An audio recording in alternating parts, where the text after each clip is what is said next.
Good morning, welcome to CATEX TV. My name is Frank Fortunato. Today is Tuesday, June 20th, 2017, the last day of spring. If you want to follow us on Twitter, please go to CATEX TV. Yesterday marked the opening day of discussions, formal negotiations in Brussels between the UK and the European Union in the Brexit negotiations.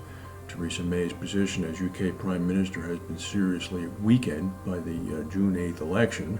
As a result, the discussion laid out a priority list of issues that will be discussed in the following order.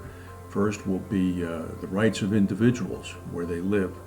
Last on the list is the passporting discussion, which most concerns business. Business is looking for some sort of certainty as to whether or not their goods and services will be able to be sold in the EU without tariffs. Meanwhile, the Serious Fraud Office in the United Kingdom has filed criminal charges against Barclays Bank and 4 former top executives, charging them over undisclosed payments to Qatar investors during an emergency $15 billion fundraising effort in 2015. The charges include conspiracy to commit fraud, as well as unlawful financial assistance. Barclays now would be the first bank to face criminal charges over actions taken during the financial crisis. The Atlantic hurricane season has not yet quite begun, certainly not in earnest, but the Atlantic is very active at the moment. Tropical storm Bert formed yesterday near the Windward Islands and is scraping the top coast of South America on Venezuela. Also, what's got most people's attention is the possible formation of a second storm, which would be called Tropical Storm Cindy. It's expected to form later today over the Gulf of Mexico. Projections on its path indicate a direct run to the U.S. Gulf Coast. It's expected to hit the Gulf Coast by Thursday or Friday and could bring up to 6 to 7 inches of rain and flooding to the Louisiana, Alabama, Florida Panhandle region. More information on the Grendel Tower fire, where the death toll remains constant at 79.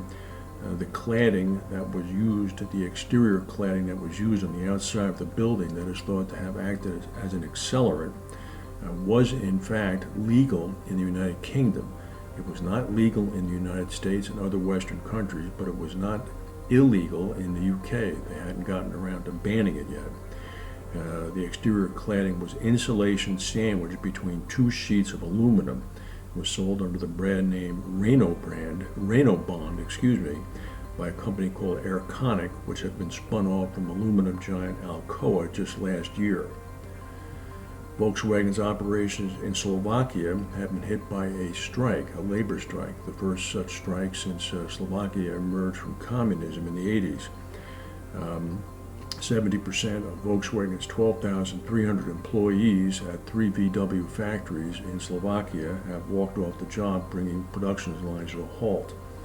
The Slovakian Prime Minister publicly announced his support for the strike. He said Volkswagen pays Slovakian laborers half or a third of the amount Volkswagen pays to other workers in Europe. U.S. Senator Elizabeth Warren from Massachusetts is calling on the Federal Reserve to remove the 12 Wells Fargo directors that served as directors of the bank between 2011 and 2015, when some 2 million fake accounts were set up. Of course, this comes in the context of the Republican administration's efforts to weaken the Consumer Financial Protection Bureau, which in fact levied a fine of $100 million against Wells Fargo for just those actions. Of course, the Trump administration is also weakening the Dodd-Frank Act, which has specific protections for consumers in place to ensure that these sorts of things do not happen.